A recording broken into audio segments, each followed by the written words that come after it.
നമസ്കാരം. കൃഷിക്ക് രാശിയുണ്ട് എന്നുള്ളതാണ് നമ്മുടെ ഇന്നത്തെ ചർച്ചാ വിഷയം. നമുക്കറിയാം, കേരളത്തിലെ സാമൂഹിക മാധ്യമങ്ങൾ പരിശോധിച്ച് കഴിഞ്ഞാൽ അതിലേറ്റവും കൂടുതലുള്ളത് രണ്ട് വിഭാഗത്തിൽപ്പെടുന്ന ആളുകളാണ്. ഒന്ന് കവികൾ, രണ്ടാമത് കർഷകർ. അത് തീർച്ചയായിട്ടും ഈ കവികളും കർഷകരും സമൂഹ മാധ്യമങ്ങളിൽ സജീവമായിരിക്കുമ്പോഴും അവർ നമ്മുടെ സമൂഹത്തെ സംബന്ധിച്ച് എന്തുമാത്രം സംഭാവനകൾ കൊടുക്കുന്നുണ്ട് എന്നുള്ളതൊരു പ്രധാന ആശങ്കയാണ്. അപ്പം നല്ല സാഹിത്യ സൃഷ്ടികൾ, ഇത്രയധികം കവികളുണ്ടായിട്ടും എന്തുമാത്രം നല്ല സാഹിത്യ സൃഷ്ടികൾ സമൂഹത്തിലുണ്ടാകുന്നുണ്ട്, ഇത്രയധികം കർഷകരുണ്ടായിട്ടും അത് എന്തുമാത്രം നമ്മുടെ സമ്പദ് വ്യവസ്ഥയെ സ്വാധീനിക്കുന്നുണ്ട്. ഈ ഒരു കാര്യം നമ്മൾ പരിശോധിക്കുമ്പോഴാണ് കേരളത്തിൻ്റെ സമ്പദ് വ്യവസ്ഥയിൽ നിലവിൽ കൃഷിയുടെ പങ്ക് വളരെ തുച്ഛമാണ്. പക്ഷെ നമ്മൾ സാമൂഹ്യ മാധ്യമങ്ങൾ പരിശോധിച്ച് കഴിഞ്ഞാൽ കൃഷിക്കാരുടെ പട്ടിക വളരെ കൂടുതലാണ്. ഓരോ സാമൂഹ്യ മാധ്യമ കൃഷി കൂട്ടായ്മകളും പിന്തുടരുന്നവർ 4000-5000 വെച്ചുണ്ട്. പക്ഷേ അവരിൽ എത്ര പേർക്ക് കേരളത്തിൻ്റെ സമ്പദ് വ്യവസ്ഥയെ സ്വാധീനിക്കാൻ പറ്റുന്ന വിധം കൃഷി ചെയ്യാൻ പറ്റുന്നുണ്ട് എന്നുള്ളൊരു പ്രധാന ചോദ്യമാണ്. അപ്പോൾ അതോ തീർച്ചയായിട്ടും നമുക്കറിയാം, അത്തരം ആളുകൾ, കൃഷിയെ സ്നേഹിക്കുന്ന ആളുകളുടെ എണ്ണം കേരളത്തിൽ കൂടിക്കോട്ടെ, അത് നല്ല കാര്യം തന്നെയാണ്. എന്നാൽ കൃഷി ഉപജീവന മാർഗമായിട്ട് സ്വീകരിക്കാനും അത് മാത്രം ഏക ഉപജീവന മാർഗമായിട്ട് സ്വീകരിച്ച് മുന്നോട്ട് പോകാനും ആഗ്രഹിക്കുന്ന കർഷകർക്ക് സർക്കാരിൻ്റെ ഭാഗത്തു നിന്നും സമൂഹത്തിൻ്റെ ഭാഗത്തു നിന്നും എന്തുമാത്രം പിന്തുണ കിട്ടുന്നുണ്ട്? ഇത്തരം ചോദ്യങ്ങളാണ് നമ്മൾ ഇന്ന് ഈ കൃഷിക്ക് രാശിയുണ്ട് എന്ന് പറയുമ്പോൾ തന്നെ ഉന്നയിക്കാൻ ആഗ്രഹിക്കുന്നത്. ഞാൻ ആദ്യം ഈ 3 പേരെ ഒന്ന് പരിചയപ്പെടുത്തട്ടെ. നിങ്ങളുടെ കളക്ടർ ബ്രോയെ പ്രത്യേകിച്ച് പരിചയപ്പെടുത്തേണ്ട കാര്യമില്ല. ശ്രീ പ്രശാന്ത് കോഴിക്കോടിൻ്റെ കളക്ടറായിരുന്നെങ്കിലും കളക്ടർ ബ്രോ എന്ന് കേരളം മുഴുവൻ വിളിച്ചൊരു കളക്ടറാണ്. പക്ഷേ ഇപ്പോൾ ഈ വേദിയിൽ അദ്ദേഹത്തിൻ്റെ റോള് സംസ്ഥാന കൃഷി വകുപ്പിൻ്റെ സ്പെഷ്യൽ സെക്രട്ടറിയാണ് അദ്ദേഹം. തീർച്ചയായിട്ടും അദ്ദേഹത്തിന് കേരളത്തിൻ്റെ ഭാവി കൃഷിയെക്കുറിച്ച് ഒട്ടേറെ കാര്യങ്ങൾ പങ്കുവയ്ക്കാനുണ്ടാവും. എന്ന് മാത്രമല്ല, കേരളത്തിൽ കൃഷിയുമായിട്ട് ബന്ധപ്പെട്ട ഒട്ടേറെ പുതിയ കാര്യങ്ങൾ, നവോത്ഥാൻ പോലെ, കാപ്കോ പോലെ ഒട്ടേറെ പ്രധാനപ്പെട്ട കാര്യങ്ങളിലേക്ക് അദ്ദേഹത്തിൻ്റെ ശ്രദ്ധ എത്തിയും കഴിഞ്ഞു. തീർച്ചയായിട്ടും അത് പ്രയോജനപ്പെടുമോ എന്നുള്ളത് നമുക്ക് ഈ ഡിസ്കഷനിൽ അന്വേഷിക്കാം. രണ്ടാമതിരിക്കുന്നത് സ്വപ്ന കല്ലിങ്കൽ. സ്വപ്ന കല്ലിങ്കൽ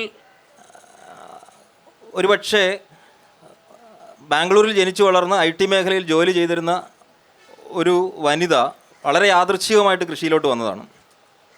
അവരുടെ ഭർത്താവ് സിബി കല്ലിങ്കൽ കേരളത്തിലെ അറിയപ്പെടുന്ന കർഷകനും 2017 കർഷകോത്തമ ജേതാവുമായിരുന്നു.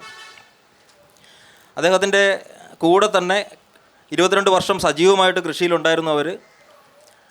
സിബിയുടെ ആകസ്മികമായ വിയോഗത്തിന് ശേഷം കൃഷി തുടരണോ വേണ്ടയോ, ഏക്കർ കണക്കിന് സ്ഥലം പാട്ടത്തിനെടുത്തതും അല്ലാതെയും ഒക്കെ ആയിട്ട് കൃഷിയുണ്ട്.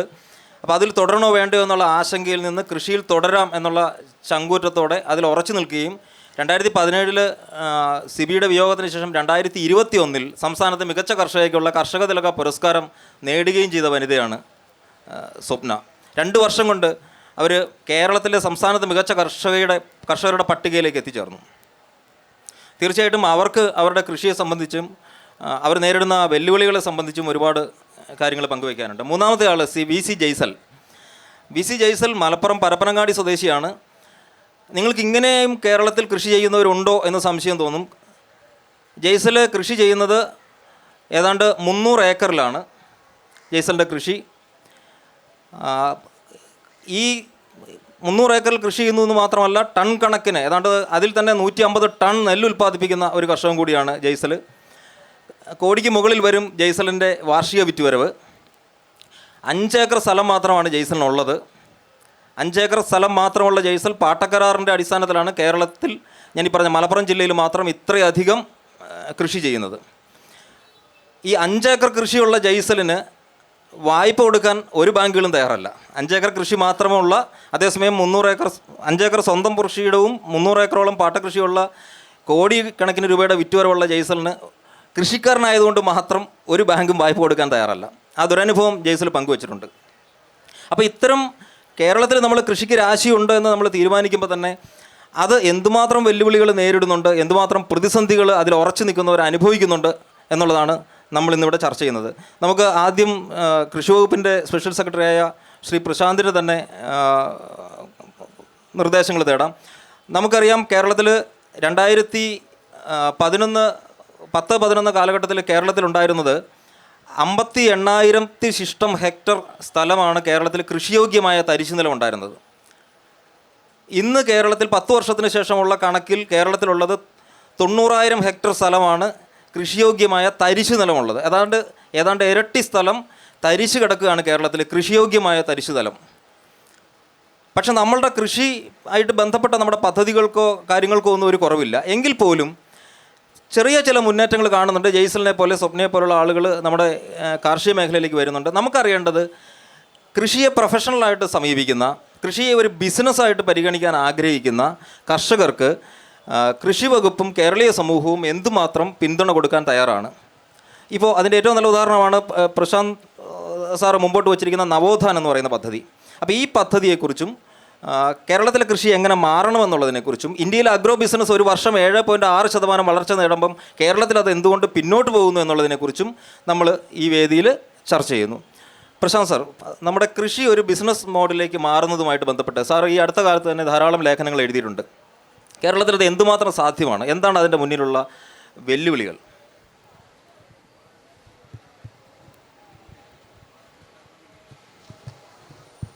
Thank you.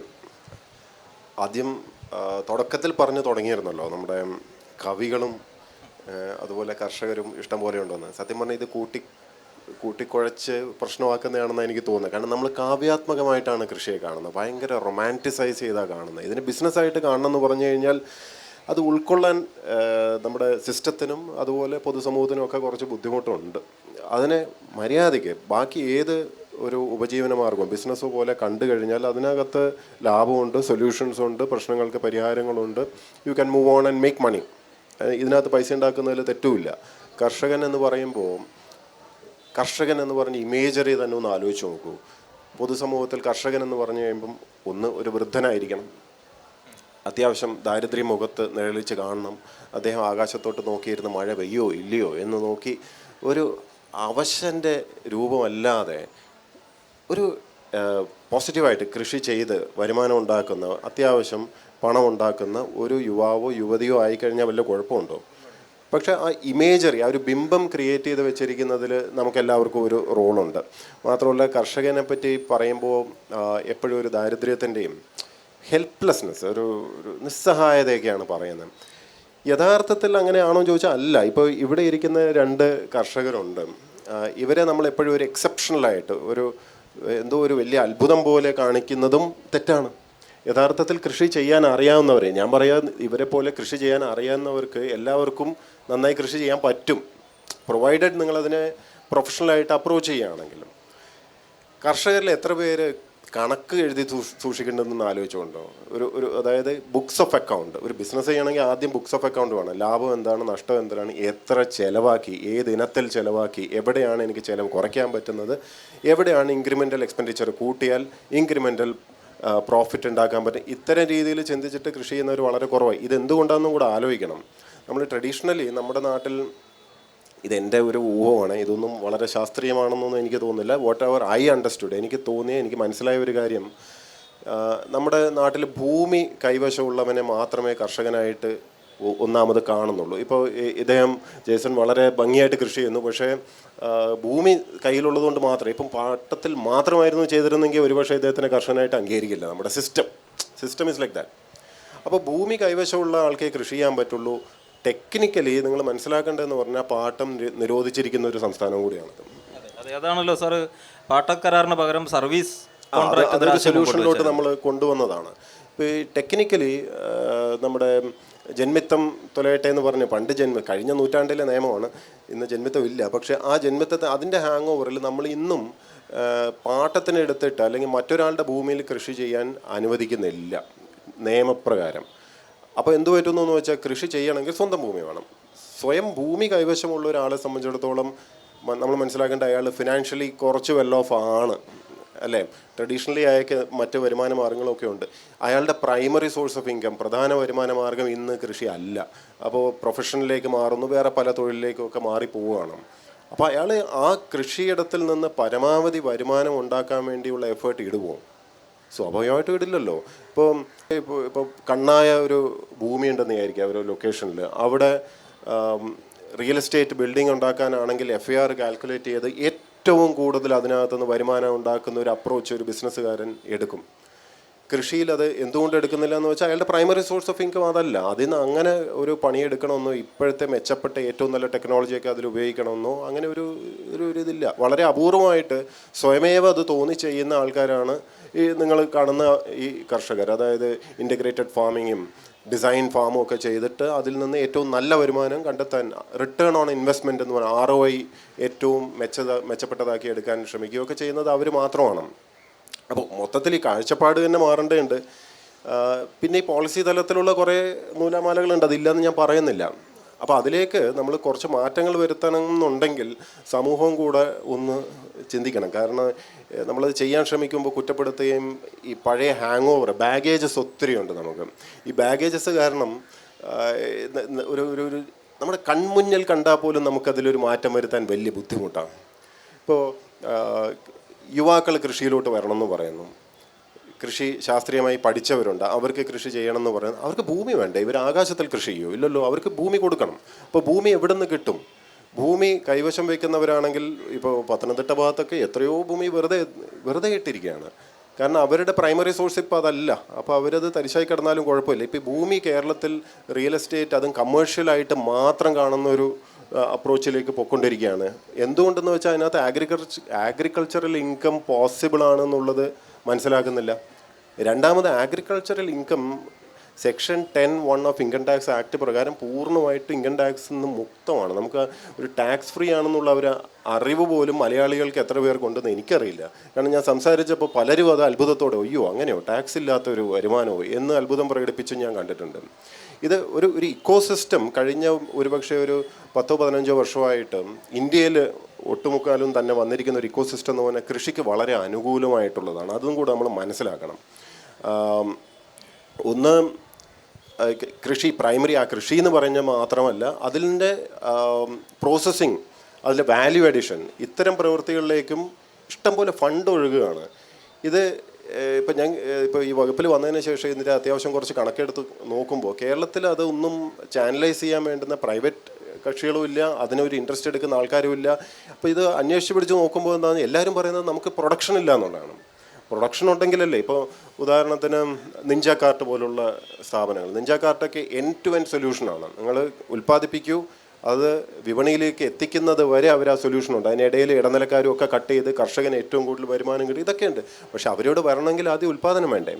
അങ്ങനെ നോക്കുമ്പോഴാണ് തരിശുഭൂമിയുടെ ഒരു കണക്ക് കാണുന്നത്. അതിനിടയ്ക്ക് ഞാനൊന്ന് ഇടപെട്ടോട്ടെ സാർ. ഇപ്പം നമ്മൾ സാധാരണ അതിൽ നമ്മൾ ഇപ്പം ആദ്യം പറഞ്ഞ പോലെ തന്നെയാണ് കൃഷിയെ റൊമാൻറ്റിസൈസ് ചെയ്യാൻ ഒരുപാട് ആളുകളുണ്ട്.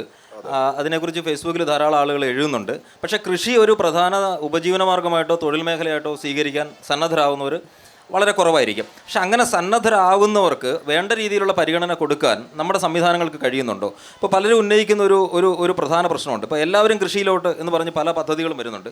എല്ലാ വീട്ടിലും കൃഷി ചെയ്യണോ അതോ കൃഷി ചെയ്യാൻ ആഗ്രഹമുള്ളവർക്ക് അതിന് അവസരം കൊടുക്കണോ എന്നുള്ളൊരു ചോദ്യമില്ലേ? അപ്പോൾ അതിന് സ്ഥലമില്ല.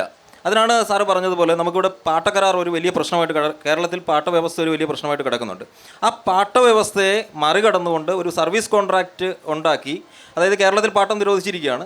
ആ സാഹചര്യത്തിൽ പാട്ടം എന്നുള്ള പേര് ഉപയോഗിക്കാതെ സർവീസ് കോൺട്രാക്റ്റ് എന്നുള്ള നിലയിൽ ഇവർക്ക് കൃഷി ചെയ്യാനുള്ള ഒരു അവസരത്തെക്കുറിച്ച് താങ്കൾ ഒരിക്കലും എഴുതുകയുണ്ടായി. അപ്പോൾ അത് നടപ്പിലായി കഴിഞ്ഞു. അത് നടപ്പിലായി എന്ന് പറഞ്ഞാൽ അതിനുള്ള സർക്കാർ ഉത്തരവ് കഴിഞ്ഞ മാസം ഇറങ്ങിക്കഴിഞ്ഞു.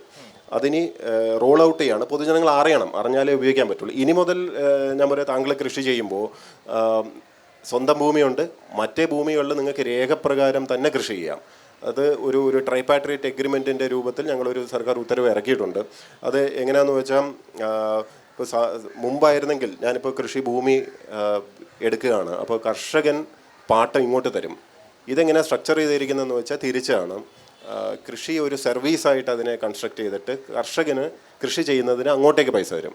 പക്ഷേ അതിനകത്തുള്ള ഇൻവെസ്റ്റ്മെൻറ്റും കർഷകനാണ് ചെയ്യുന്നത്, മറ്റ് ചിലവുകളൊക്കെ കർഷകൻ ചെയ്യണം. അപ്പോൾ തട്ടിക്കിഴിച്ചതിന് ശേഷം സെറ്റ് ഓഫ് ചെയ്തിട്ടുള്ള തുക ഫലത്തിൽ പാട്ടക്കരാറ് പോലെ ഇരിക്കും, പക്ഷേ നിയമപ്രകാരം ഇത് വാലിഡ് ആയിരിക്കും. അങ്ങനെ വരുമ്പോൾ എന്താണെന്ന് വെച്ചാൽ കർഷകന് ലോൺ എടുക്കാം, ക്രെഡിറ്റ് കിട്ടും. ഇത് കൂടാതെ ആന്ധ്രയിൽ നടപ്പിലാക്കിയ ഒരു നിയമമുണ്ട്, ഒരു കൾട്ടിവേറ്റർ കാർഡ് എന്ന് പറഞ്ഞിട്ടുള്ളത്.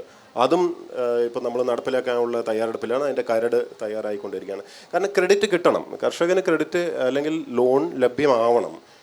ഇത്രയും കൂടുതൽ പ്രയോറിറ്റൈസ് ചെയ്തിട്ടും നമുക്കത് കൊടുക്കാൻ പറ്റുന്നില്ല എന്ന് പറഞ്ഞാൽ ലജ്ജാവമാണ്. അപ്പോൾ അതിന് ഞാൻ പറഞ്ഞില്ല, ചെറിയ ചെറിയ കൊച്ചു ഡോട്ട്സ് ജോയിൻ ചെയ്ത് കഴിഞ്ഞാൽ തന്നെ പ്രശ്നങ്ങൾ പരിഹരിക്കും. പദ്ധതികളുമായിട്ട് ബന്ധപ്പെട്ട് പലപ്പോഴും പറയാനുള്ള ഒരു കാര്യമുണ്ട്. കേരളത്തിൽ ഇപ്പം സ്വപ്നയൊക്കെ ആയിട്ടൊക്കെ പങ്കുവയ്ക്കുമ്പോൾ പറയുന്നൊരു കാര്യമാണ് ഇത്. കേരളത്തിൽ എല്ലാ പഞ്ചായത്തിലും മുഴുവൻ കർഷകർക്കും 2 തക്കാളി തൈ വെച്ച് വീതം കൊടുക്കുന്ന പ്രോജക്റ്റാണോ ആവശ്യം? അതെയോ കൃഷി ചെയ്യാൻ നമ്മൾ പലപ്പോഴും കാണുന്നൊരു കാര്യമാണ്, മുഴുവൻ കർഷകർക്കും കൃഷിഭവനിൽ നിന്ന് 2 തക്കാളി തൈ വെച്ച് കൊടുക്കും. അതാണോ നമുക്ക് ആവശ്യം? അതോ അവിടെ നന്നായിട്ട് ജെനുവിനായിട്ട് കൃഷി ചെയ്യാൻ, കൊമേഴ്ഷ്യലായിട്ട് ഉൽപ്പാദിപ്പിക്കാൻ താല്പര്യമുള്ള കർഷകൻ ആ തക്കാളി തൈ മുഴുവൻ കൊടുക്കുകയാണോ ചെയ്യേണ്ടത്? ആ ഒരു നമ്മുടെ പദ്ധതികൾ തയ്യാറാക്കുമ്പോൾ ആ ഒരു ചേഞ്ച്, ആ ഒരു മാറ്റം, മനോഭാവത്തിൽ വരേണ്ട മാറ്റം നമുക്ക് ആവശ്യമല്ലേ? ഇതിനകത്ത് കൃഷി ഒരു പ്രൊഫഷൻ എന്നുള്ള നിലയിൽ പോപ്പുലറൈസ് ചെയ്യാൻ വേണ്ടി എല്ലാവർക്കും ഓരോ തക്കാളി തൈ കൊടുക്കുന്നതിൽ തെറ്റൊന്നും ഞാൻ പറയില്ല. പക്ഷേ അതിനുശേഷം കമേഴ്ഷ്യലി അത് ഓപ്പറേഷണലൈസ് ചെയ്യണമെങ്കിൽ നമുക്ക് വോളിയം വേണം. ഇപ്പോൾ ഒന്ന് ആലോചിക്കുക, എല്ലാ വീട്ടിലും നമ്മൾ ഓരോ പശുവിനെ കൊടുത്തു എന്ന് വിചാരിക്കാം. എല്ലാ വീട്ടിലും ഓരോ പശുവിനെ കൊടുത്തു കഴിഞ്ഞാൽ ആരാണ് യഥാർത്ഥത്തിൽ ക്ഷീരകർഷകൻ്റെ കയ്യിൽ നിന്ന് പോയി പാല് വാങ്ങാം? അപ്പോൾ കമേഴ്ഷ്യലി നിങ്ങളതിനെ തകർക്കുകയാണ്. അപ്പോൾ ഇതിനെ മാത്രമല്ല, ഈ കൃഷിയിനകത്തൊരു പ്രശ്നം എന്ന് പറഞ്ഞാൽ ലാഗ് എന്ന് പറഞ്ഞൊരു സാധനമുണ്ട്. ഒരു വിത്ത് വിതച്ച് അതിൻ്റെ വിളവെടുക്കുന്നവരെയുള്ള ലാഗുണ്ട്.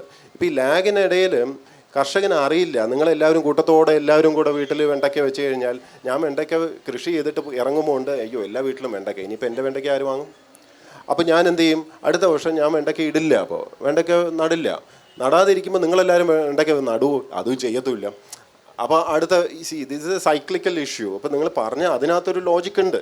ഇത് എല്ലാവരും ഒരുപോലെ അങ്ങനെ അങ്ങ് ചെയ്ത് പൊക്കഴിഞ്ഞ് കഴിഞ്ഞാൽ കമേഴ്ഷ്യലി അത് വയബിൾ ആവില്ല. We have to see commerce in it. Business ഇല്ലാതെ, ഇതിനകത്ത് ലാഭമില്ലാതെ കർഷകൻ ത്യാഗം സഹിച്ച്, അത് ഞാൻ പറഞ്ഞില്ലേ, കവിതയാണ്, കവിതയുടെ സൂക്കേടാണ് അത്. നമ്മൾ ഈ കവിതയെ റൊമാൻറ്റിസൈസ് ചെയ്തിട്ട് ഇങ്ങനെ കർഷകൻ ജീവിച്ചോളൂ എന്ന് പറഞ്ഞാൽ അത് കവിത തിന്നിട്ട് ജീവിക്കാൻ പറ്റില്ല. അയാൾക്ക് പൈസ കിട്ടണം, അയാളുടെ വരുമാനം വർദ്ധിക്കണം. കേരളത്തിൻ്റെ അഗ്രോ ക്ലൈമാറ്റിക് സോണിൻ്റെ പ്രത്യേകത വെച്ചിട്ട് ശരിക്കും ഇവിടെ ഫ്രൂട്ട്സും വെജിറ്റബിൾസും ഇതുപോലെ വളരാൻ പറ്റുന്ന ഒരു നാടില്ല. ഇത് അറൗണ്ട് ദ ഇയർ ശരിക്കും കൃഷി ചെയ്യാൻ പറ്റുന്ന ഒരു സ്ഥലമാണ്. പക്ഷേ എന്തുകൊണ്ട് ഇവിടെ ഫ്രൂട്ട്സും വെജിറ്റബിൾസും അതിന് മാത്രം വളരുന്നില്ല അല്ലെങ്കിൽ വളർത്തുന്നില്ല എന്ന് ചോദിച്ചു കഴിഞ്ഞാൽ പറഞ്ഞ കുറേ ഇഷ്യൂസ് ഉണ്ട്. ഒന്ന് നമ്മൾ, അതായത് ഞങ്ങൾ ബ്യൂറോക്രസി തന്നെ ഉണ്ടാക്കി വെച്ച കുറേ പ്രശ്നങ്ങളൊക്കെ ഉണ്ട്. അതുകൂടാതെ ഈ പറഞ്ഞ ബിസിനസ് സെൻസില്ലായ്മ എന്ന് പറയുന്ന ഒരു സാധനമുണ്ട്. അതിപ്പോൾ മലയാളിക്ക് പൊതുവേ ഉള്ളതാണ്. അത് ഏറ്റവും കൂടുതൽ കർഷകരുടെ ഇടയിലോട്ടും വന്നുപോയി, അൺഫോർച്ചുനേറ്റ്ലി. കാരണം ട്രഡീഷണലി കൃഷി ചെയ്ത് വരുന്നവർ, ഞാൻ നേരത്തെ പറഞ്ഞല്ലോ, അവരുടെ പ്രയോറിറ്റി ഇപ്പോൾ ഇത് അല്ല. അപ്പോൾ അതിൽ നിന്ന് വിട്ടുമാറാൻ ശ്രമിക്കുന്നു. അല്ലെങ്കിൽ ഇപ്പോൾ സിമ്പിൾ ഉദാഹരണം പറയാം, ഇത് വിള ഇൻഷുറൻസ് ചെയ്യാൻ മടിക്കുന്ന എത്രയോ കർഷകരുണ്ട്. ഇതെന്തുകൊണ്ടാണെന്ന് ആലോചിച്ചിട്ടുണ്ടോ? ഇപ്പോൾ തുണിക്കച്ചവടം ചെയ്യുന്ന ഒരാളാണെങ്കിൽ തുണി തീ പിടിക്കാൻ സാധ്യത ഉണ്ടെന്ന് നമുക്കറിയാം.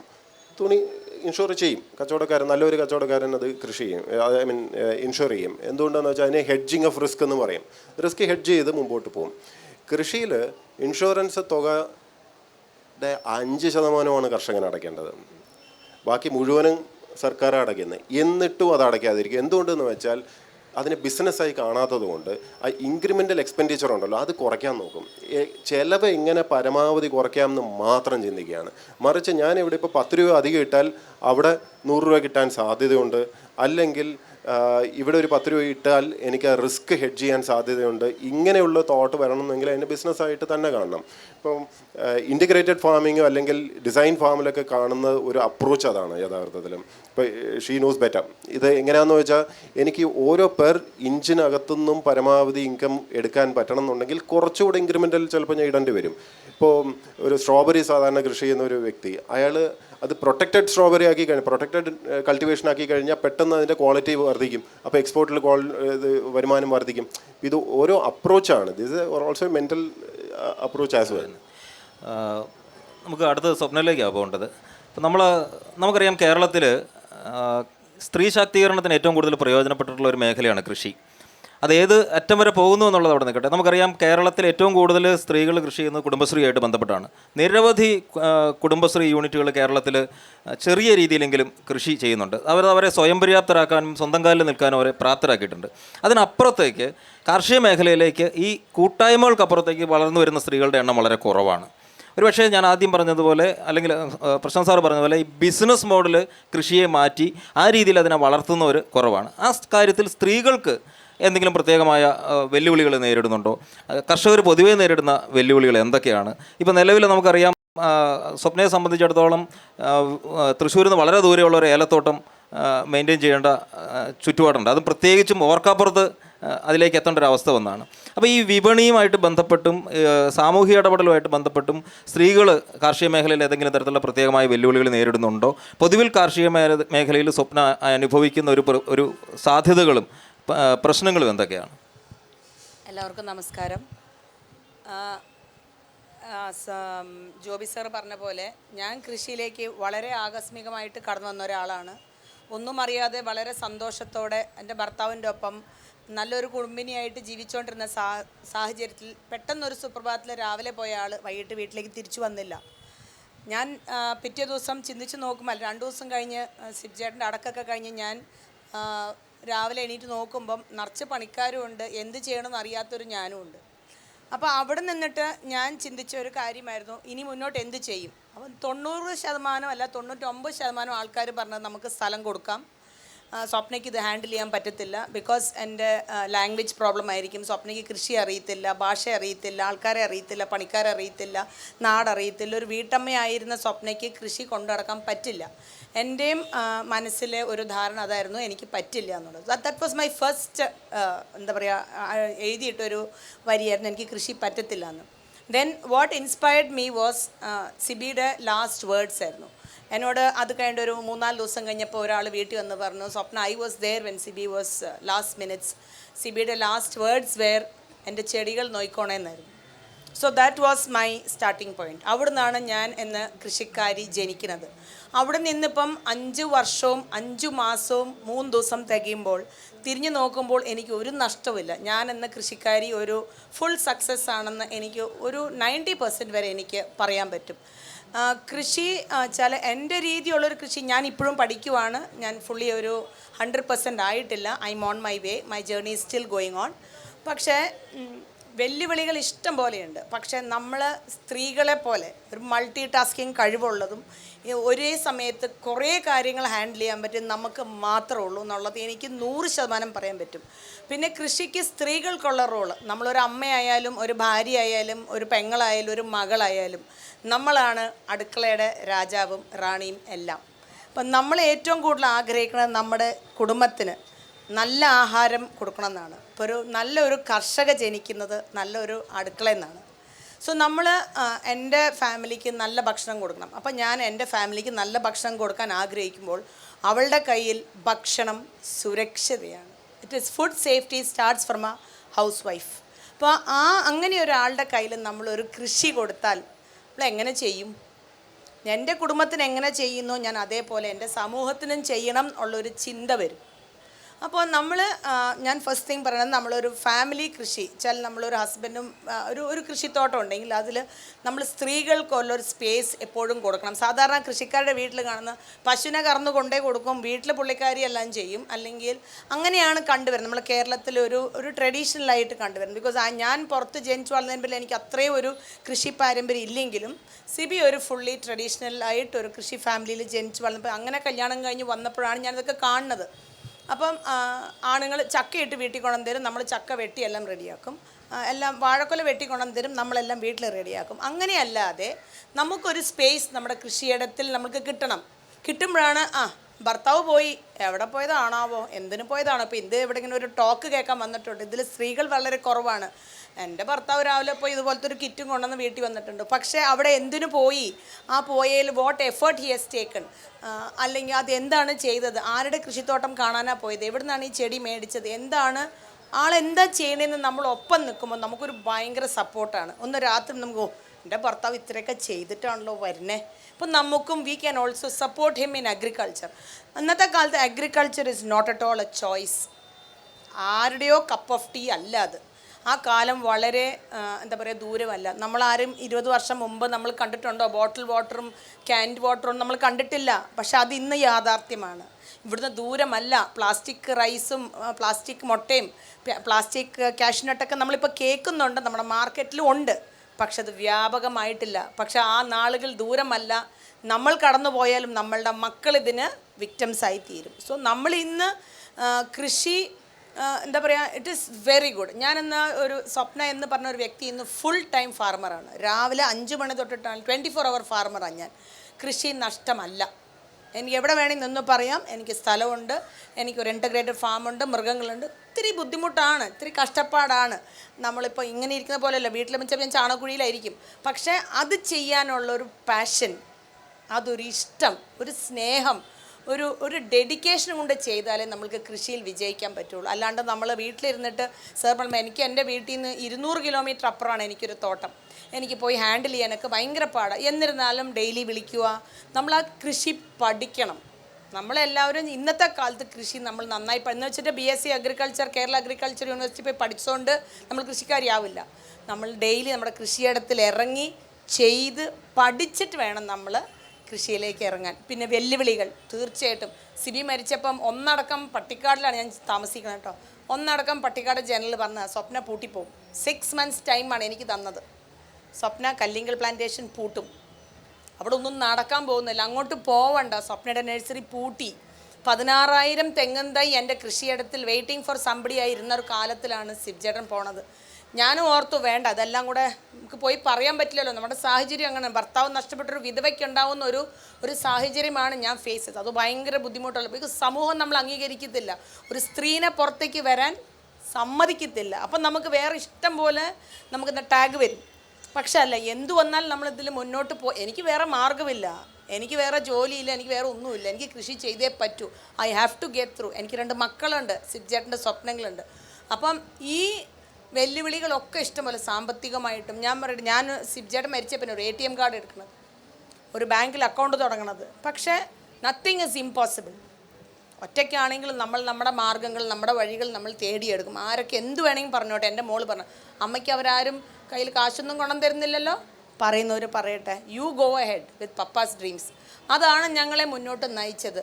Problems yes sure. പക്ഷേ സ്വപ്നം 6 മാസം കഴിഞ്ഞ് പൂട്ടിയിട്ടില്ല, 6 കൊല്ലം ആവുന്നു. ദൈവത്തിൻ്റെ ഒരു അനുഗ്രഹവും കുറേ പേരുടെ കയ്യൊപ്പുണ്ട്. നമ്മളെ കൈ പിടിച്ചുയർത്താൻ നമുക്ക് 100 പേരുണ്ടെങ്കിൽ ചിലപ്പോൾ 2 പേരും നമ്മളെ കൈ പിടിക്കാനുണ്ടാവുള്ളൂ. ആ 2 പേര് മതി നമുക്ക് മുന്നോട്ട് പോകാൻ. സ്വപ്നയുടെ ഭർത്താവ് സിബി കല്ലിങ്കൽ കേന്ദ്ര സർക്കാരിൻ്റെ പ്ലാൻ ജിനോം സേവിയർ അവാർഡ് വാങ്ങിയ ഒരു കർഷകനാണ്. അദ്ദേഹം സ്വന്തം നിലയ്ക്ക് ജാതി തൈകൾ വികസിപ്പിച്ചിട്ടുണ്ട്. എനിക്ക് തോന്നുന്നു ഇപ്പോൾ സ്വപ്നയും അതേ വഴിയിൽ തന്നെയാണ്. K സീരീസിൽ പുതിയ ജാതി തൈ സ്വപ്ന വികസിപ്പിച്ച് കഴിഞ്ഞു. ഒരുപക്ഷെ ഭാവിയിൽ ഒരു പ്ലാൻ ജിനോം സേവിയർ അവാർഡിൻ്റെ ജേതാവാണ് ഇരിക്കുന്നത്. നമുക്ക് തീർച്ചയായിട്ടും ജയ്സലിലേക്കും കൂടി പോകണം.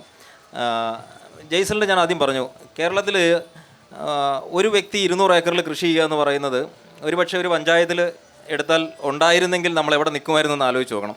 1000-ൽ ശേഷം പഞ്ചായത്തുണ്ട് കേരളത്തിൽ. ഒരു വ്യക്തി പഞ്ചായത്തിൽ ഒരു വ്യക്തി 200 ഏക്കറിൽ കൃഷി ചെയ്തിരുന്നെങ്കിൽ നമ്മുടെ കൃഷിയുടെ എന്താ പറയുക തലവര എത്ര മാറിയേനെ. പക്ഷെ നിർഭാഗ്യവശാൽ അതില്ല.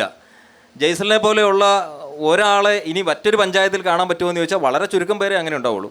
ഇപ്പോൾ 200 ഏക്കറിൽ ജയ്സൽ കൃഷി ചെയ്യുമ്പം ജയ്സൽ വളരെ സുഖകരമായിട്ടുള്ളൊരു കൃഷിയൊന്നുമല്ല ചെയ്യുന്നത്. പണിക്കാരെ കൊണ്ടുള്ള ഇത് മാനേജ് ചെയ്യാനുള്ള ബുദ്ധിമുട്ടുണ്ട്, ഈ പ്രൊഡക്ഷൻ മാനേജ് ചെയ്യാനുള്ള ബുദ്ധിമുട്ടുണ്ട്. കേരളത്തിൽ ഏറ്റവും കൂടുതൽ ഇടനിലക്കാർ വാഴുന്ന രംഗമാണ് പച്ചക്കറിയുടെ മേഖല എന്ന് പറയുന്നത്. അത്തരം പ്രതിസന്ധികളെല്ലാം ജയ്സൽ ഒരുവിധം മാനേജ് ചെയ്താണ് മുമ്പോട്ട് പോയിക്കൊണ്ടിരിക്കുന്നത്. അപ്പോഴും ജയ്സലിന് വേണ്ടത്ര പിന്തുണ കിട്ടുന്നില്ല എന്ന് ജയ്സൽ തന്നെ പറയുന്നുണ്ട്. ബാങ്കിൽ നിന്നായിക്കോട്ടെ, അതല്ലെന്നുണ്ടെങ്കിൽ സർക്കാർ സംവിധാനങ്ങളിൽ നിന്നായിക്കോട്ടെ. ഇങ്ങനെ ഒരു ഫാക്ടറി മോഡ് പ്രൊഡക്ഷനിലോട്ട് കൃഷിയെ എത്തിക്കുന്ന ഒരു കർഷകൻ കേരളത്തിൽ നേരിടുന്ന വെല്ലുവിളികൾ എന്തൊക്കെയാണെന്ന് കേൾക്കണം. അതിന് അദ്ദേഹം നിർദ്ദേശിക്കുന്ന പരിഹാരങ്ങൾ എന്തൊക്കെയാണെന്നും നമുക്ക് കേൾക്കണം. നമസ്കാരം, എൻ്റെ പേര് ജയ്സൽ. ഇപ്പോൾ സാറിവിടെ പറഞ്ഞു 200 ഏക്കർ കൃഷി ചെയ്യുന്നുണ്ടെന്ന്. എൻ്റെ കുടുംബം കാർഷിക മേഖലയിൽ നിന്ന് വന്നതാണ്. എൻ്റെ ഫാദർ കർഷകനായിരുന്നു. 2 വർഷം മുന്നേ മരിച്ചു. ഞാൻ 12ാം വയസ്സിൽ 7ാം ക്ലാസ് പഠിക്കുമ്പോൾ ഉപ്പാൻ്റെ കൈ പിടിച്ച് കൃഷിയിലോട്ട് ഇറങ്ങിയതായിരുന്നു. ഇന്ന് ഇൻഷാ അല്ലാഹ് 200-250 ഏക്കറോളം നെൽകൃഷി ആയാലും പച്ചക്കറി കൃഷി ആയാലും ഫ്രൂട്ട്സ് ആയാലും ബത്തക്ക കൃഷി, അങ്ങനെ ഒരുപാട് കൃഷി, എല്ലാ രീതിയിലുള്ള കൃഷിയും നമ്മൾ ചെയ്യുന്നുണ്ട്. ഫാമായാലും 10-30 പശുള്ള ഫാമുണ്ട്.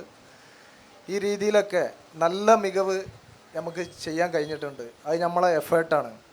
ആദ്യം കൃഷി ഭൂമിയൊന്നുമല്ല വേണ്ടത്, ആദ്യം മനസ്സാണ് വേണ്ടത്. നമുക്ക് കൃഷി ചെയ്യാൻ പറ്റും, അതിന് മനസ്സ് ആദ്യം പാകപ്പെടണം. ഏത് രീതിയിലും ചളിയാണെങ്കിൽ നമ്മൾ ഇറങ്ങി അതിലേക്കാണ്ട് ഇറങ്ങി ചെന്ന് ആ വിത്ത് നടാനുള്ള ഒരു മനസ്സ് നമ്മൾ ആദ്യം കാണിച്ചാൽ അവന് രക്ഷപ്പെടും. ഒരു സംശയം ഈ കാര്യത്തിലില്ല എന്നുള്ളതിന് തെളിവ് 100%. നമ്മൾ കൃഷി ചെയ്യാൻ ഫസ്റ്റ് നമ്മൾ തുടക്കം കുറിക്കുന്നത് 5 ഏക്കർ ഉപ്പാൻ്റെ പാട്ടെടുത്ത് ഉപ്പാൻ്റെ സ്ഥലവും നോക്കിയാണ്ട് ഇങ്ങനെ തുടങ്ങിയതായിരുന്നു. അപ്പോൾ ഇവരെ കൃഷി രീതിയും നമ്മളെ ഈ കൃഷി രീതിയും ഇപ്പോൾ 20 കൊല്ലമായിട്ട് കൃഷിയിലായിട്ടില്ല കേട്ടോ. അന്നത്തെ ഒരു കാര്യം മാത്രം പറഞ്ഞു തന്നുള്ളൂ. പകുസുഖമില്ലായിരുന്നു. അതിൻ്റെ ശേഷം ഞാൻ തന്നെയായിരുന്നു ആ കൃഷി രീതിയിലായിട്ട് മുന്നോട്ട് പോയിരുന്നത്. അങ്ങനെ സ്റ്റെപ്പായിട്ടായിരുന്നു നമ്മൾ കൃഷിയിലേക്ക് ഇറങ്ങിച്ചെന്നത്. ആദ്യം ഞാൻ 5 ഏക്കർ നെൽകൃഷി ഇട്ടു. അപ്പോൾ ഇവരെ ആദ്യം പഠിച്ച രീതിയിൽ നിന്നൊക്കെ വ്യത്യസ്തമായിട്ടായിരുന്നു പിന്നീടുള്ള എൻ്റെ ഓരോ കാര്യങ്ങളും. ഒരു MBBS പഠിക്കുന്നതിനേക്കാൾ കൂടുതൽ കൃഷിനെ പറ്റി പഠിക്കാനുണ്ട് എന്നുള്ളത് ഇപ്പോൾ നമ്മൾ പരിപൂർണ്ണമാണെന്നൊന്നും ബോധ്യപ്പെടുത്താനൊന്നുമില്ല. ഒരുപാട് ഇനിയും പഠിക്കാനുണ്ട്. ഇപ്പോൾ പുതിയ ടെക്നോളജികൾ വന്നുകൊണ്ടിരിക്കുകയാണ്. അപ്പോൾ ആ കാലഘട്ടത്തിനനുസരിച്ച് നമ്മൾ മാറാഞ്ഞാൽ നമ്മൾ പിറകോട്ടായി പോകുന്നത്. അത് ഏത് കമ്പനി ആയാലും ഏത് സിസ്റ്റം ആയാലും പരസ്യങ്ങളാണ് ചെയ്യേണ്ടവിടത്ത് പരസ്യം ചെയ്തതാണെങ്കിലും അങ്ങനെ മുന്നോട്ട് പോകണമെന്ന് ഞാൻ പറഞ്ഞു തരികയാണ്. അപ്പോൾ നമ്മൾ ഈ രീതിയിൽ മുന്നോട്ട് പോയി ഇന്നിപ്പോൾ 1.5 ലക്ഷം കിലോ നെല്ല് നമുക്ക് സർക്കാരിലേക്ക് കൊടുക്കാനും നമുക്ക് ഉൽപ്പാദിപ്പിക്കാൻ കഴിയുക എന്ന് പറഞ്ഞിട്ടാണെങ്കിൽ നമുക്കൊക്കെ വലിയ മനസ്സിനൊരു റാത്താണ് തോന്നുന്നത്. ബിസിനസ് ആക്കിയാണ്ട് തന്നെ കാണണം. നമ്മളൊരു കാര്യം ചെയ്യാം. ഞാനിപ്പോൾ ഇവിടുന്ന് കോഴിക്കോട്ടേക്ക് വരികയാണെങ്കിൽ എൻ്റെ വണ്ടിക്കൂലി അവിടെ എഴുതി വെക്കണം. ഞാൻ ഇന്ന് ചിലവാക്കിയത്, ഇന്ന് ഞാൻ പോകുന്നത്, എൻ്റെ എഫേർട്ട് എത്ര ഉണ്ട്. ഇത് എഴുതാത്തോടത്തോളം ഒരു കാര്യത്തോളം സാർ പറഞ്ഞ മാതിരി അവനക്ക് ഇതിൻ്റെ ലാഭനഷ്ട കണക്കുകൾ അറിയില്ല. അപ്പം നമ്മൾ ചെയ്യുന്ന കാര്യങ്ങൾ കൃത്യമായിട്ട് ചെയ്യാം. ഇപ്പം അതുപോലെ തന്നെ മറ്റൊരു കാര്യം പറയാനുള്ളത്, കൃഷിയിൽ ഇറങ്ങിയാണ്ട് നമ്മൾ ചെയ്യുക എന്ന് പറഞ്ഞിരിക്കുകയാണെങ്കിൽ എനിക്കൊന്നും 1 ഏക്കറേ ചെയ്യാൻ പറ്റുള്ളൂ. 100%. ഞാൻ രാവിലെ തന്നെ എണീക്കുക, കൈക്കോട്ടെടുത്ത് കൊത്ത് കളക്കുക നിൽക്കുകയാണെങ്കിൽ എനിക്കൊരു ഏക്കറുള്ള കൃഷി മാനേജ്മെൻറ്റാണ് നമുക്ക് ചെയ്യാൻ കഴിയുക. നമുക്കിപ്പം മാനേജ്മെൻറ്റ്. അപ്പോൾ ആ മാനേജ്മെൻറ്റ് എങ്ങനെ ചെയ്യുക എന്നുള്ളതിലാണ് നമ്മൾ കൂടുതലായിട്ട് പ്രയോറിറ്റി കൊടുത്തത്. കാരണം ഞാൻ രാവിലെ എണീക്കുന്നു, ഇന്ന് എന്തൊക്കെ ചെയ്യണം എന്നുള്ള ഒരു കാൽക്കുലേഷന്. ഇപ്പം നടിലാണെന്നുണ്ടെങ്കിൽ 50-60 പണിക്കാർ സ്ഥിരമായിട്ടുണ്ടാവും. അതും 5-6 സ്ഥലങ്ങളിലായിട്ട്. ഞാൻ 3 കൃഷിഭവൻ്റെ കീഴിൽ, മൂന്നൂർ കൃഷിഭവനിൽ, പരപ്പനങ്ങാടി കൃഷിഭവനിൽ, AR കൃഷിഭവനിൽ 3 കൃഷിഭവൻ്റെ കീഴിൽ കൃഷി ചെയ്യുന്നുണ്ട്. അപ്പം ഒത്തിരി ദൂരമാണ്. ഇവിടുന്ന് പോവുകയാണെങ്കിൽ 10 കിലോമീറ്റർ 15 കിലോമീറ്ററൊക്കെ ചുറ്റളവിലാണ് എൻ്റെ പല കൃഷിത്തോട്ടങ്ങളും സ്ഥലങ്ങളൊക്കെ കിടക്കുന്നത്. അപ്പോൾ ഒരു സ്ഥലത്ത് തന്നെ കൃഷി ചെയ്യാൻ ബുദ്ധിമുട്ടുന്ന ആളുകൾക്ക് നമ്മൾ മാതൃക കാണിച്ചു കൊടുത്തിട്ടുണ്ട്.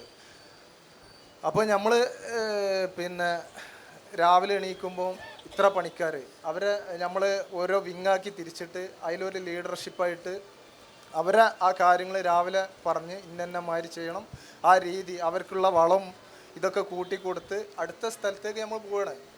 അതേപോലെ അവരെ അവിടെ എത്തിയിട്ടുണ്ടാവും. ആ രീതിയിൽ നമ്മൾ മാനേജ്മെൻറ്റ് ചെയ്യണം. പിന്നെ അതുപോലെ തന്നെ ഇത് ഡെയിലി നമുക്ക് പോയി നോക്കാൻ, ഒരു സ്ഥലത്ത് നിന്ന് പോയിക്കാണെങ്കിൽ ചിലപ്പോൾ 3 ദിവസം 4 ദിവസം കഴിഞ്ഞിട്ടാണ് നമുക്ക് പോകാൻ പറ്റുന്നത്.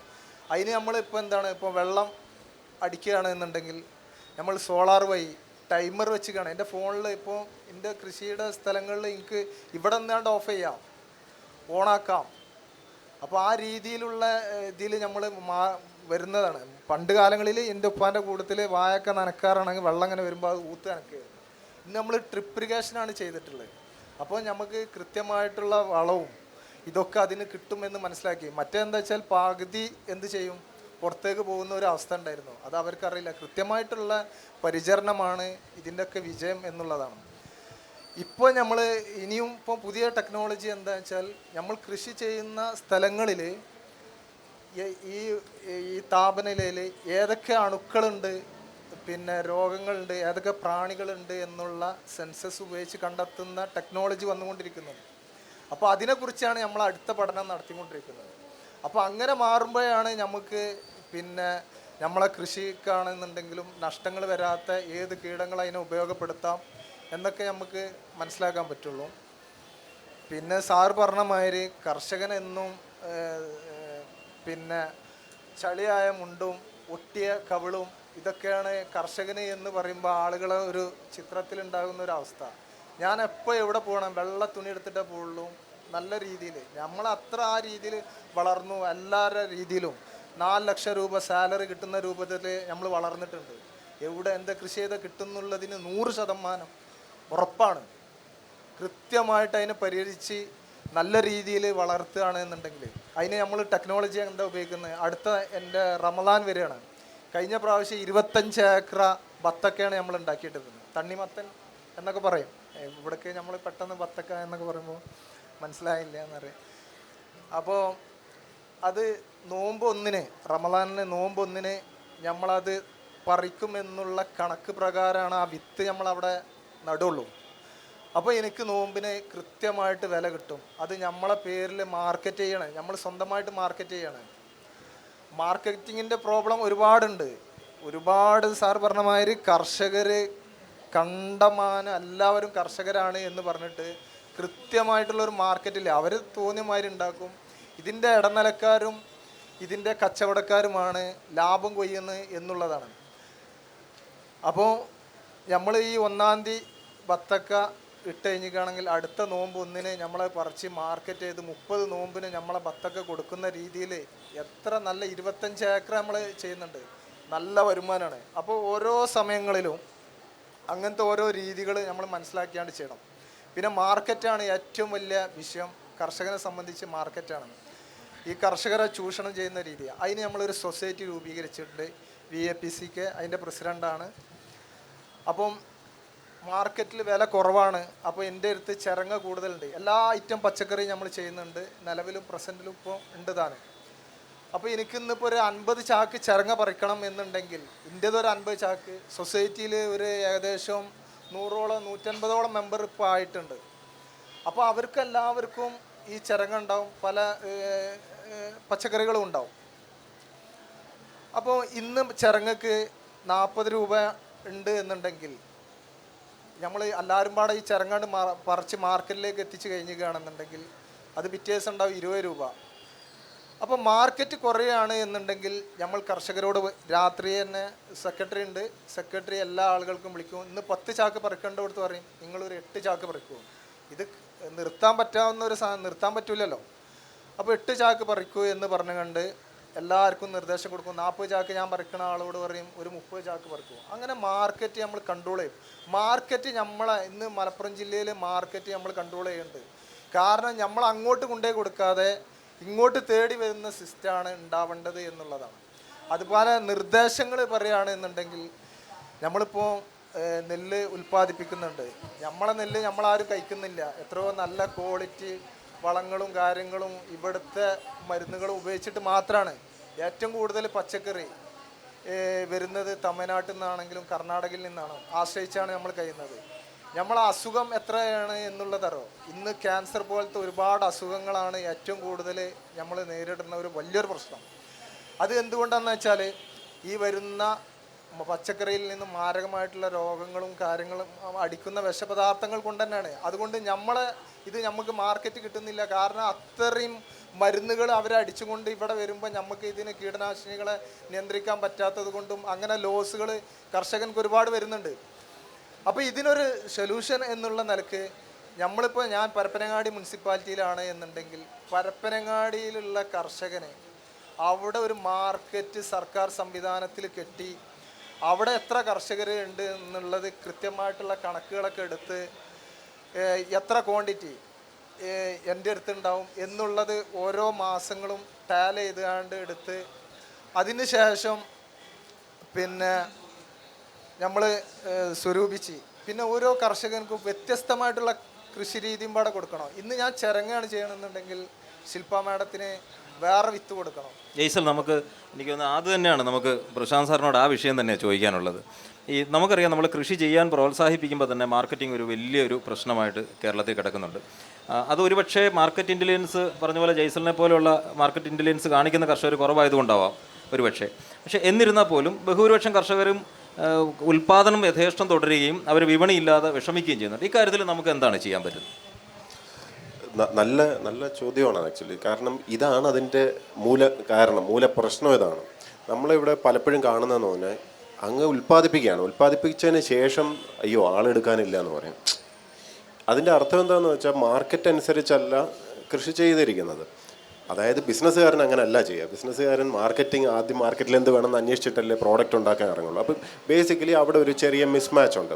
ഇപ്പോൾ ഇൻഫർമേഷൻ കിട്ടുന്നില്ല. അപ്പോൾ ഇതിനെപ്പറ്റി അന്വേഷിച്ചപ്പോൾ ഒരു കാര്യം മനസ്സിലായതെന്ന് പറഞ്ഞാൽ മറ്റ് സംസ്ഥാനങ്ങളിലും മാർക്കറ്റ് ഇൻ്റലിജൻസ് സ്റ്റഡി ചെയ്യുന്ന ഒരു സെല്ല് പലപ്പോഴും ഉണ്ടാവും. ഇവിടെയും പണ്ട് ഉണ്ടായിരുന്നു. ഇവിടെ അഗ്രികൾച്ചർ യൂണിവേഴ്സിറ്റിയുടെ കീഴിൽ ഒരു സെല്ലുണ്ടായിരുന്നു.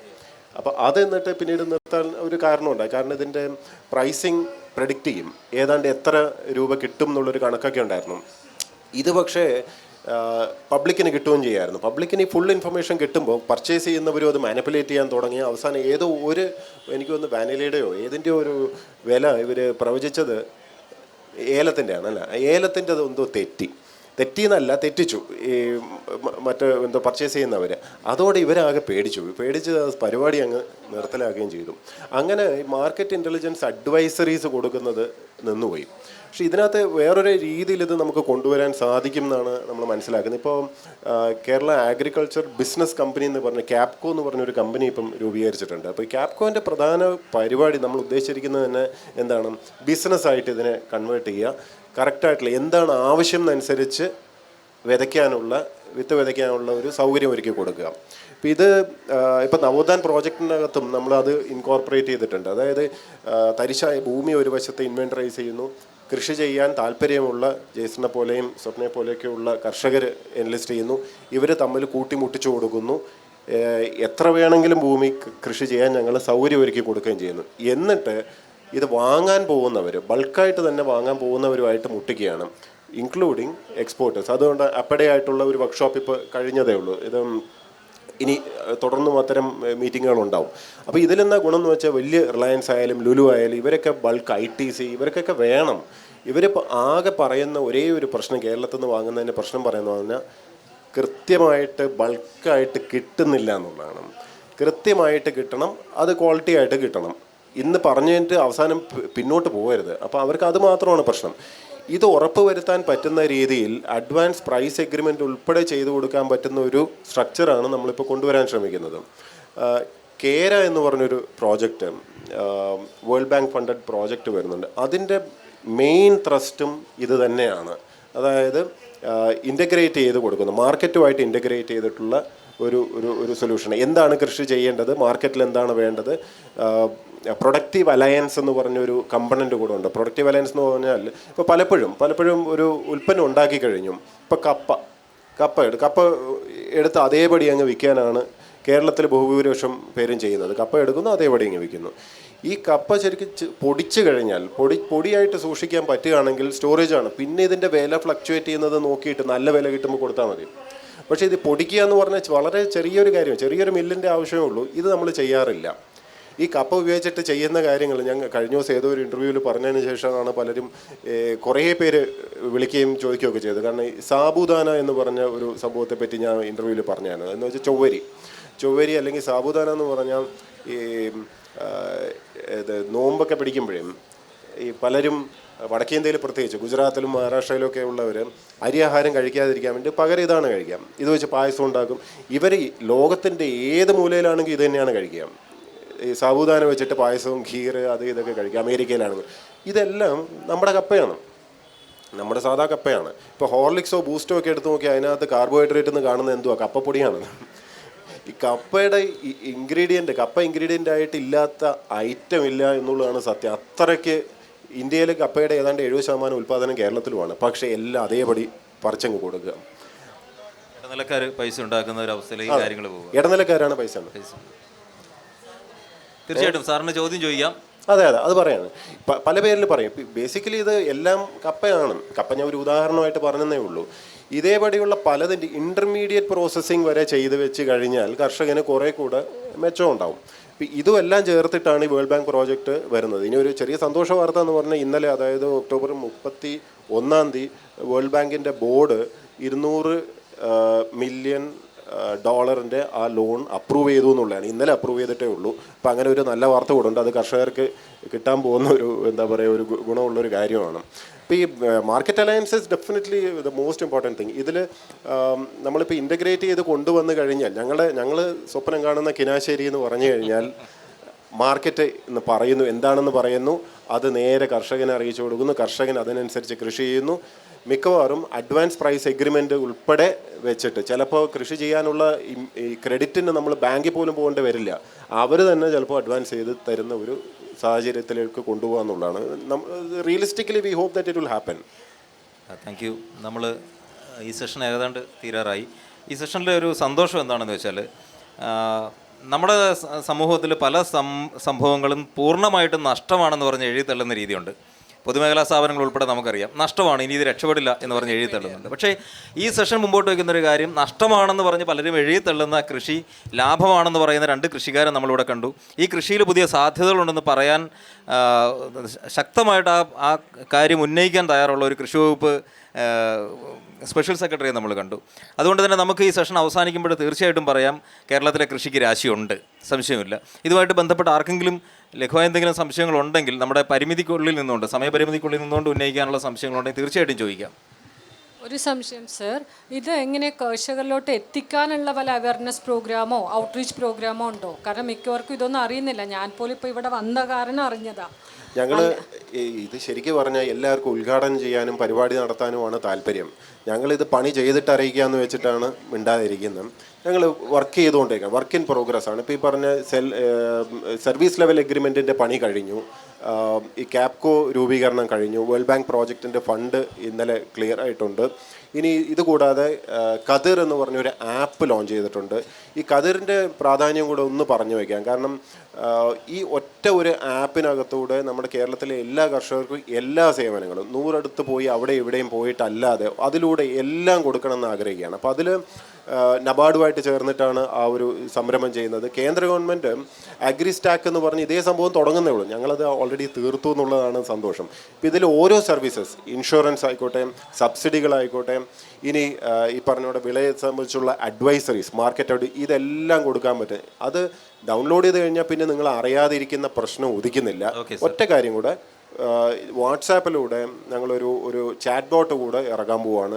ഈ ചാറ്റ് ബോട്ട് ബാക്ക് എൻഡിൽ ചാറ്റ് GPT-യും ഭാഷിണി എന്ന് പറഞ്ഞ മലയാളം ട്രാൻസ്ലേറ്ററും ഇതും കൂടെ വെച്ചിട്ടുള്ളതാണ്. അപ്പം നിങ്ങൾ മലയാളത്തിൽ തന്നെ ടൈപ്പ് ചെയ്ത് ചോദിച്ചാൽ വകുപ്പുമായിട്ട് ബന്ധപ്പെട്ടിട്ടുള്ളതും കൃഷിയുമായിട്ട് ബന്ധപ്പെട്ടിട്ടുള്ള ഏതെങ്കിലും ഒരു വിളയെക്കുറിച്ചാണെങ്കിൽ പോലും സംശയങ്ങൾ തീർത്തു കൊടുക്കാൻ പറ്റുന്നുള്ളൂ. ഒറ്റ സിംഗിൾ പോയിന്റ് സൊല്യൂഷൻ എന്ന രീതിയിലും കൂടെ ഞങ്ങൾ ചെയ്യാൻ ശ്രമിക്കുക. ഓക്കെ സർ, തീർച്ചയായിട്ടും നമുക്കറിയാം നമ്മുടെ ഒരു സെഷൻ ലാഗായി നീണ്ടുപോയി കഴിഞ്ഞാൽ ബാക്കിയുള്ള എല്ലാ സെഷനുകളും അത് ബാധിക്കും. അതുകൊണ്ട് നമ്മൾ തീർച്ചയായിട്ടും നമുക്ക് ഇനിയും ഓക്കെ തീർച്ചയായിട്ടും നമ്മുടെ പ്രോബ്ലം എന്ന് പറയുന്നത് ഇപ്പോൾ പഞ്ചാബിലൊക്കെ ആണെങ്കിൽ അവിടെ സ്റ്റോറേജ് ഫെസിലിറ്റി ഇഷ്ടം പോലെ ഉണ്ട്. നമുക്ക് അങ്ങനെ പ്രൊവിഷൻ ഇല്ല. ഇപ്പോൾ ഈ പറഞ്ഞ പോലെ വത്തക്ക ഒരു ഭാഗത്ത് കൂടുതൽ വത്തക്ക ഉണ്ടാകുന്നു, അല്ലെങ്കിൽ കൂടുതൽ വാഴപ്പഴം ഉണ്ടാകുന്നു. ഇതൊക്കെ സ്റ്റോർ ചെയ്യാൻ വേണ്ടി നമ്മളൊരു ഫെസിലിറ്റി ഉണ്ടാക്കിയാൽ I think it will be better. ഒറ്റേത് പറയാം, നേരത്തെ പറഞ്ഞല്ലോ നമുക്കിവിടെ ആദ്യം പ്രൊഡക്ഷൻ വേണം. ഈ പ്രൊഡക്ഷൻ ബൾക്കായിട്ട് കൃത്യമായി എല്ലാ വർഷവും പ്രഡിക്റ്റബിൾ ലെവലിൽ വന്നു കഴിയുമ്പോൾ ഓട്ടോമാറ്റിക്കലി ഇത് വരും. ഇതിന് ആക്ച്വലി ഫണ്ടിങ് ഉണ്ട്, കേന്ദ്ര ഗവൺമെൻറ് AF ഫണ്ടിങ് ഉണ്ട്, നബാർഡിൻ്റെ ഫണ്ടിങ് ഉണ്ട്, RIDF ഫണ്ടിങ് ഉണ്ട്. ഇത് എടുക്കാനും ഇത് ഫിനാൻഷ്യലി വയബിൾ മോഡലിൽ റൺ ചെയ്യാനും സാധിക്കും. സർക്കാർ തന്നെ ഉണ്ടാക്കണമെന്ന് പോലും ഇല്ല.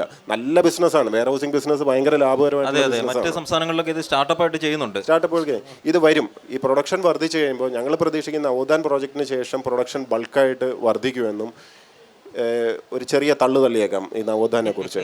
എന്താണെന്ന് വെച്ചാൽ ഞങ്ങൾ പ്രതീക്ഷിക്കുന്ന 1 ലക്ഷം ഹെക്ടറാണ് കാലിയായിട്ട് കിടക്കുന്നത്, തരിശായി കിടക്കുന്നത്. ഇതിൻ്റെ ഒരു 10-30% മാത്രം നമ്മൾ കൃഷിയിലേക്ക് കൺവേർട്ട് ചെയ്യാൻ സാധിച്ചാൽ പോലും ഒറ്റ വർഷം കൊണ്ട് ഉൽപ്പാദിപ്പിക്കാൻ പോകുന്നത് 3500 കോടി രൂപയുടെ ഉൽപ്പന്നങ്ങളാണ്. അതിൽ പ്രോസസ്സിംഗ് ഉണ്ടെങ്കിൽ 50,000-60,000 കോടിയുടെ മേലെ പോകും. ഇത് സർക്കാർ പ്രോജക്റ്റ് അല്ല, എസ്റ്റിമേറ്റ് ഇല്ല, ടെൻഡർ ഇല്ല, ഒന്നുമില്ല. ആൾക്കാരെ കൂട്ടുമുട്ടിക്കുന്നേ ഉള്ളൂ. ഭൂമി എടുക്കുന്നു, കൃഷി ചെയ്യാൻ അറിയുന്ന ഇവരെ പോലെ അവർ ഏൽപ്പിക്കുന്നു. ഉറപ്പായിട്ട് നടക്കില്ലേ ഇത്? അത്രേ ഉള്ളൂ. തീർച്ചയായിട്ടും നമുക്ക് വളരെ ശുഭപ്രതീക്ഷ തരുന്ന കാര്യം കൂടിയാണ് ശ്രീ പ്രശാന്ത് പറഞ്ഞത്. നമ്മുടെ ഈ സെഷൻ എനിക്ക് തോന്നുന്നു ഏറെക്കുറെ നമുക്കൊരു സഫലമായിട്ട് മുമ്പോട്ട് കൊണ്ടുപോകാൻ പറ്റിയെന്നാണ് ഞങ്ങളുടെ വിചാരം. എനിക്ക് തോന്നുന്നു ഇവിടെ ഇരിക്കുന്ന ആളുകളുടെയെങ്കിലും കൃഷിയെക്കുറിച്ചുള്ള അവരുടെ പരമ്പരാഗത കാഴ്ചപ്പാടുകളിൽ, കൃഷി മേഖലയിൽ അല്ലാത്തവരെ സംബന്ധിച്ച് അവരുടെ കാഴ്ചപ്പാടിൽ ഒരു വലിയ മാറ്റം വരുത്താൻ ഈ 40 മിനിറ്റ് സെഷന് കഴിഞ്ഞു എന്ന് ഞങ്ങൾ വിചാരിക്കുന്നു. സന്തോഷം.